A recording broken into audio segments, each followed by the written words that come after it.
back. American Made. Rated R. Of course, Tom Cruise isn't doing his own stunts, so of course this movie fell to the box office, even though it is pretty awesome. Welcome to Time About the Movies, everybody. We've got 2 weekends to take a look at this time around. We're ending September and we're beginning October because I was too stupid to not realize that I probably should have included the 2 movies on September 29th on the last show, but I just got done doing a triple show and a double weekend show, so I thought maybe I could get through one single weekend, but then only 2 movies to look at this weekend, but it's October that has some of the big movies that we'll really get into here, including a long-awaited sequel to Blade Runner, and of course the movie that everyone was waiting for, the new My Little Pony movie. Maybe a little bit too late, but it's here, but a couple other movies as well, so let's get right to it, and start off with our first film, which is American Made, the latest film from Tom Cruise, reuniting him with Doug Liman, the director of Edge of Tomorrow. It's inspired by the life of Barry Seal, played by Cruise, a former TWA pilot who becomes a drug smuggler for the Medellin cartel in the 1980s, and then to avoid jail time, becomes an informant for the DEA. So there's a little bit of the informant in this movie, the Matt Damon movie from Steven Soderbergh, mixed in with a typical, heist crime film. That's also kind of a comedy, too, and the movie overall really is very good. I think it's a movie that really works because everyone involved in it is game, and Tom Cruise really does play this role very well. Everyone is really great in this movie. Domhnall Gleeson, Sarah Wright playing Tom Cruise's wife in this. I mean, this is a woman that's definitely much younger than Tom Cruise is, and you really think to yourself, can this woman really hold up with Tom Cruise? And not only does she does it very well, I mean, she does it to the point where, yeah, you could see these two being a couple in real life.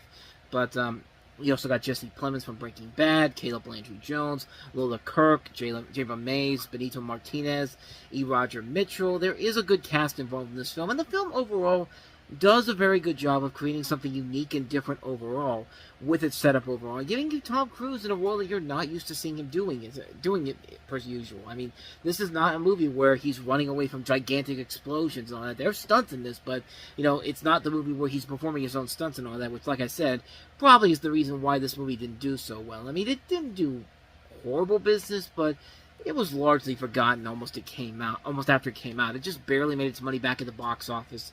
Budget back at the box office, and did not get a whole lot of awards recognition overall.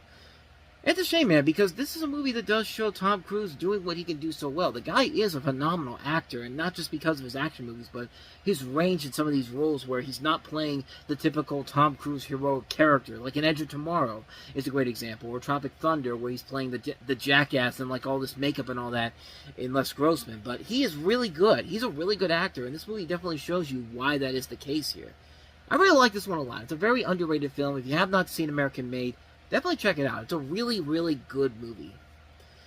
Wish I could say the same thing about our next movie, but not so much. It's a remake of a 1990, sort of cultish classic in a way, directed by Joel Schumacher, and featured some early film works by Julia Roberts and Kiefer Sutherland among its cast. And then, of course, Sony had to come in and say, well, it's obviously 17 years is the perfect time to go ahead and remake this movie. Actually, it's 27 years, because I'm thinking I've got my numbers mixed up here. This is too long of an intro here, but it's the remake of Flatliners. Let's just go with that. Flatliners. So really, the original Flatliners was a really inventive, cool film where you had Kiefer Sutherland, Julia Roberts, William Baldwin, Oliver Platt, and Kevin Bacon as these 5 medical students who attempt to find out what lies beyond death by conducting these experiments that produce near-death experiences, and they end up opening a door to an evil entity that, kind of comes into play here. And that movie worked because the actors were game for it. It was a cool concept overall. So, of course, Sony Pictures and their now Tom Rothman-led era decided to go ahead and take an inventive movie from the past and decide to just go and be like, yeah, that was cool and all that, though, but our audiences are too dumb enough to really like that movie overall. Let's make it again, except let's make it even stupider than the original movie, because it's the same plot here. This time you got Ellen Page, Diego Luna, Nina Dobrev from The Vampire Diaries, and Kirstie Clemons among the cast in this. And this is directed by Niels Arden Oplev, who directed the original Girl with the Dragon Tattoo, and he also did Dead Man Down. So it's got a good director involved in it. The writer is Ben Ripley. Ben Ripley wrote Source Code, which is one of my favorite movies from 2011. So there is a lot going for the film, but unfortunately, the movie suffers because it just basically doesn't do anything to improve on the source material. It doesn't modernize it for a new generation. It's a movie where it's literally just a retread, except it's made for a dumber audience that can't think straight, like the first movie wanted you to think wanted you to think while you were watching it. No, this movie just takes the half-assed approach. It's the typical Sony horror remake. It's a movie where zero effort was put into actually making a good movie, and they decided to just go ahead and just remake the original film and make it even stupider for the audience to understand. Because, yeah, everyone in this movie is an idiot in this film, unlike the characters in the previous movie, who actually had a purpose for their experience overall. They basically just decided to do it because, why not? We're bored. And, yeah, it's a movie that just falls apart because it just does not work at all. And it's a film that just fails on so many levels. It's not very entertaining. It's not engaging. It's not horrifying. It's not anything, man. It's a really lame movie. A really bad remake. And, yeah, it was one of those movies you look at and you go, like, I thought we were done with films like this, man. I mean, this has the stink of something like a When a Stranger Calls or a Prom Night, except this is not Screen Gems releasing this. No, this is right under the Columbia label. So, yeah, you have no option but to blame Tom Rothman for this, because he was running Sony Pictures at the time. Still is running it, but, yeah, this is a movie that really does feel like if it was at 20th Century Fox when he was around, he would have made this movie there. But, no, he's at Sony, so make it! And make it as bad as I want it to be. So there you go. Those are the two releases for the last weekend of September. So let's jump into October, where we have a lot of the big, exciting new releases. Starting, of course, with what was then the most anticipated movie of the year, and that was Denis Villeneuve's sequel to Blade Runner 2049. Blade Runner 2049, rated R. Experience it in IMAX. So in this movie, it takes place 30 years after the events of the first film. We have a new Blade Runner, played by Ryan Gosling, who unearths a long-buried secret that has the potential to plunge what's left of society into chaos. Cade's discovery leads him on a quest to find Rick Deckard from the first movie, played again by Harrison Ford, a former LAPD Blade Runner who's been missing for 30 years. And like I said, in terms of the original Blade Runner, there's no denying that it is a pivotal, groundbreaking sci-fi classic for the time period, and it still looks amazing even by today's standards. But of course, with sequels that come decades after the original release, you do have to be hesitant and a little cautious while stepping into this movie, regardless of who's attached to it. Yeah, it's got Ryan Gosling in it, and Denis Villeneuve is directing it, but I try to not let my expectations go high on this film. Now, after watching it the first time around, I can honestly say that this is a follow-up that is well worth the wait. It's a movie where I did have a good time watching it. I think it lives up to a lot of the high expectations they set a couple years ago when that teaser came out. But this basically did what Tron Legacy kind of failed to do, but not exactly. But it just didn't. It was a movie where it delivered, but not enough to the point where I would say that it's a movie that's as good as the original Tron. But this is about as good as the original Blade Runner is. I did really enjoy a lot of this movie. I thought Ryan Gosling and Harrison Ford were very great in this, working well off each other. Gosling, once again, proving how great of an actor he is. You got Harrison Ford, always great to see him back on screen, especially when he's reprising a classic character of his. The rest of the cast is very good in this film. Jared Leto, of all people, is surprisingly really solid, playing Neander Wallace, and he does show that he did have a good acting career, even after playing Cholo Joker. I mean, this is a movie where the dude is a chameleon when it comes to these roles he gets. In this movie, Dallas Buyers Club, hell, even just recently in Masters of the Universe, he's amazing in that. I mean, even in Chapter 27, when he was Mark David Chapman, the guy is a beast when you give him the right role to work with. I mean, he is really, really good. And Denis Villeneuve, this movie proved that he was one of our great directors working. He's been on a hot streak with Prisoner, Sicario, Arrival, and now this movie. And like I said, and I was saying back then, give this guy anything he wants, and he can make it great. And case in point, look what happened with the Dune films.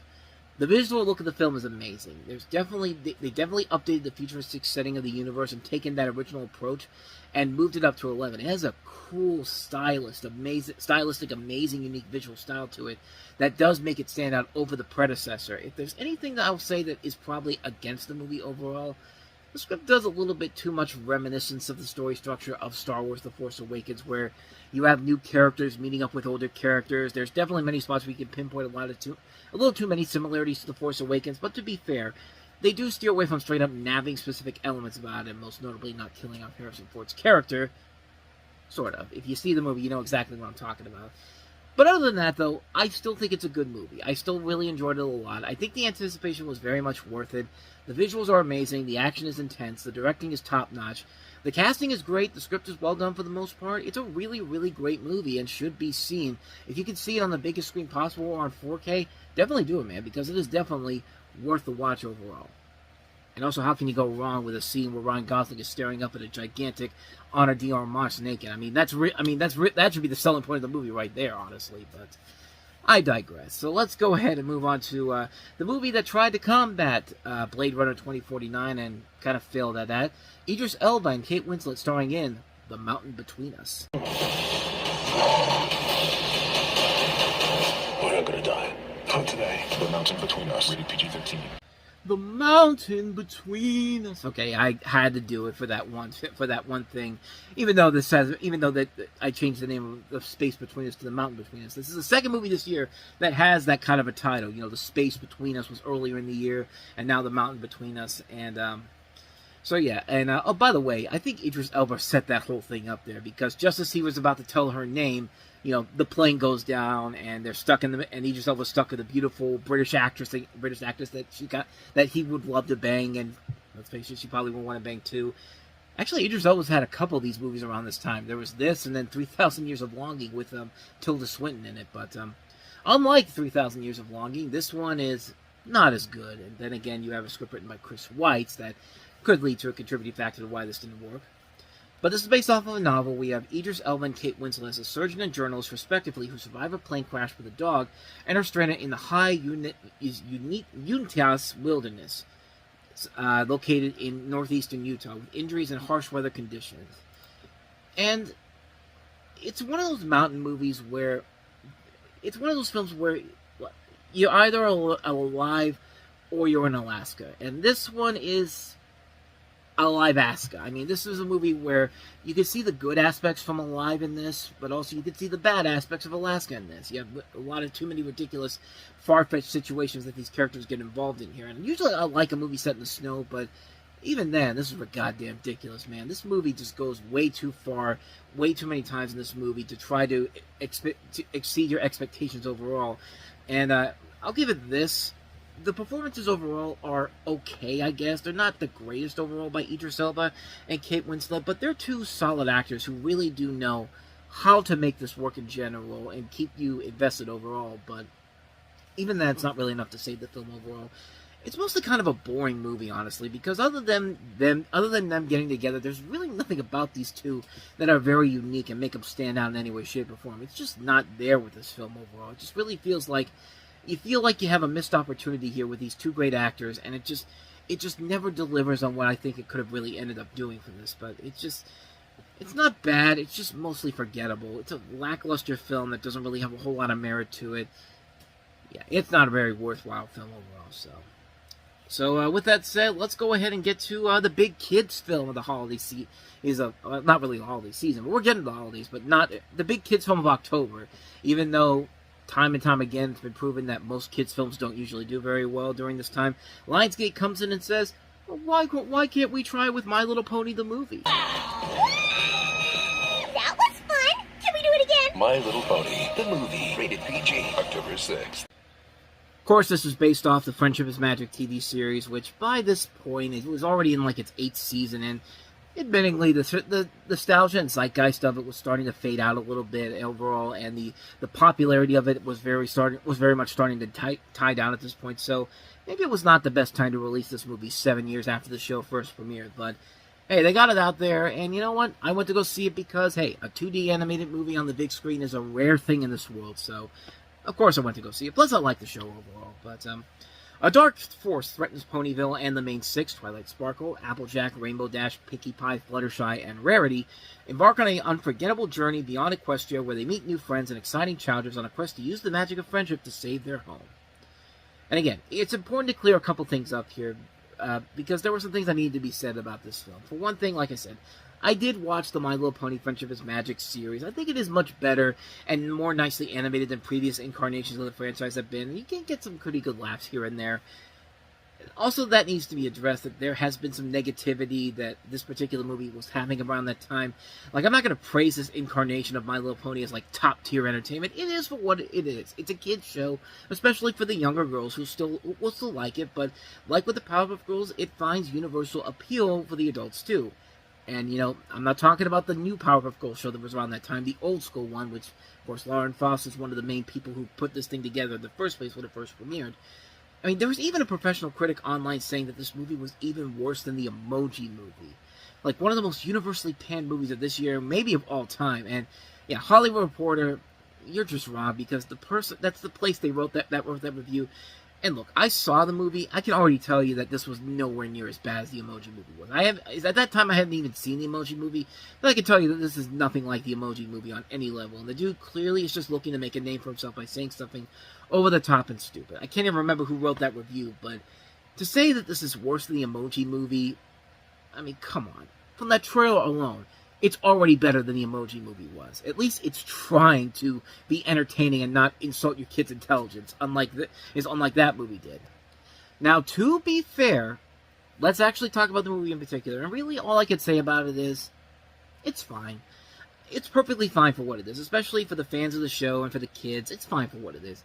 Looking at it as a TV adaptation, this is about as generic as you think it is, and to be perfectly honest, there really isn't all that epic an adventure that you think these ponies would be on here. The story is very cliched and generic, but harmless. Usually with a feature-length adaptation of a show, you try to go for a bigger epic storyline to have these characters go on this gigantic adventure outside of their elements. I mean, the Rugrats did that. Charlie Brown did that. Not the same way the Rugrats did, but, the Chipmunks did that. Alvin and the Chipmunks with the Chipmunk Adventure.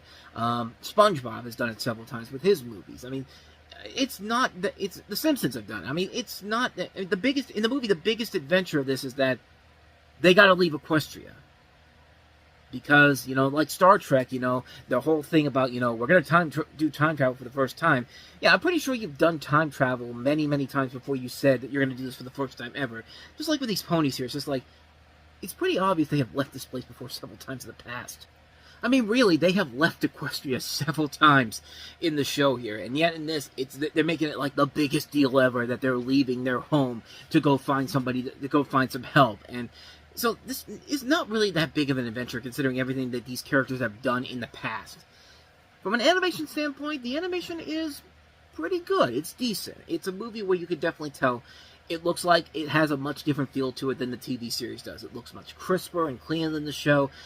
Kind of like, it's basically kind of the equivalent of when Disney did, when the Chipmunk Adventure had all these ex-Disney animators who were working on the Black Cauldron. That's what this movie really feels like. It's like a Disney animated a My Little Pony movie. It's about as close as you would think it would be. And yeah, I'll give it credit. The animation does look really, really good.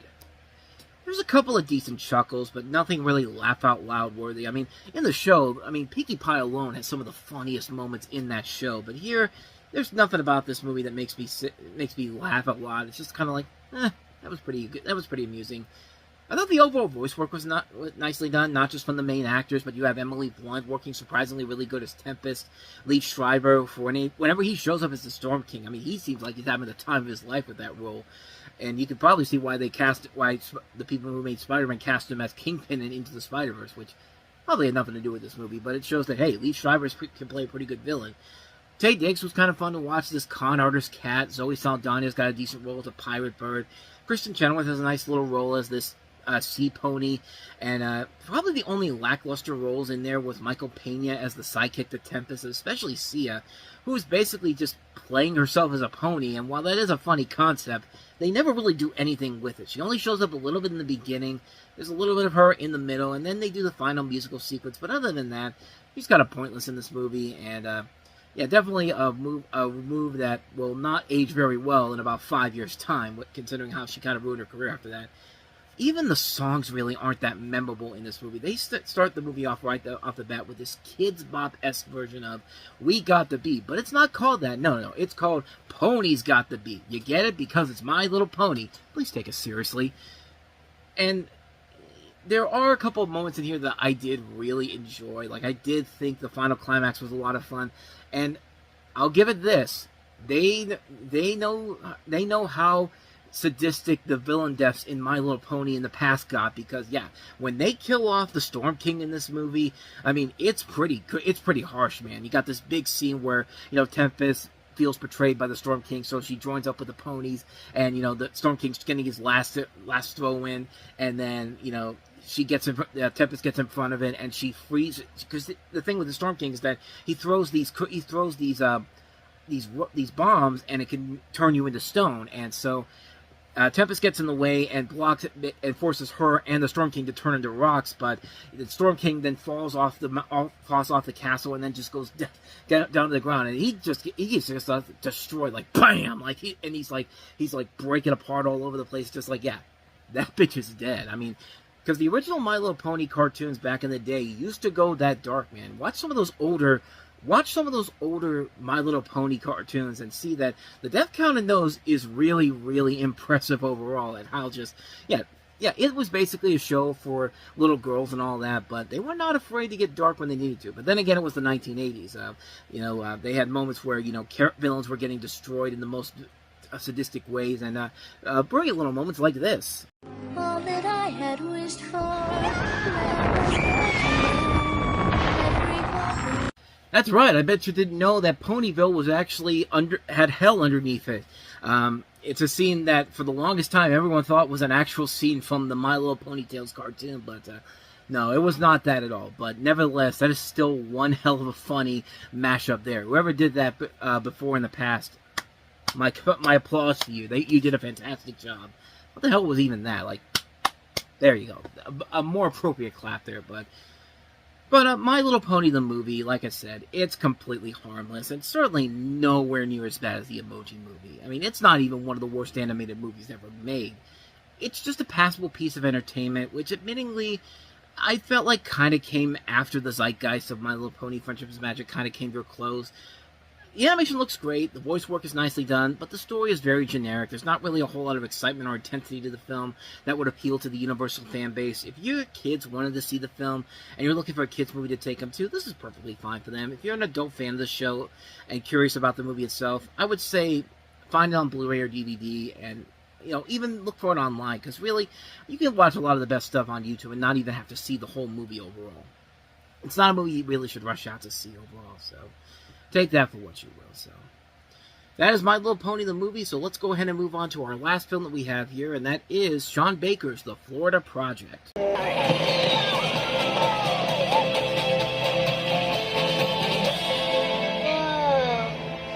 go, come on.